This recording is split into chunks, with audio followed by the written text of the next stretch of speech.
ওরে সকলেদের সেরায়ে ধরায় নেমেছে। এবার সুবহানাল্লাহ বলেন। ওরে একটু জোরে বলেন সুবহানাল্লাহ। ওরে সকলেদের সেরায়ে ধরায় নেমেছে,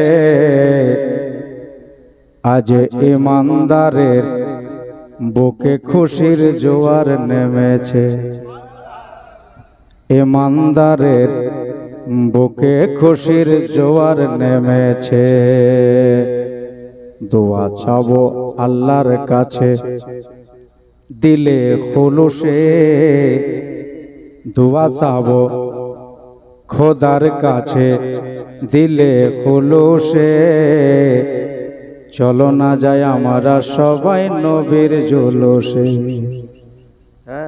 আজ আল্লাহ তাআলার রহমতের দুয়ার খুলেছে। সুবহানাল্লাহ বলেন। আল্লাহ তাআলার রহমতের দুয়ার খুলেছে, আজ ইমানদারের বুকে খুশির হাওয়া চলেছে। আজ ইমানদারের বুকে খুশির হাওয়া বয়েছে।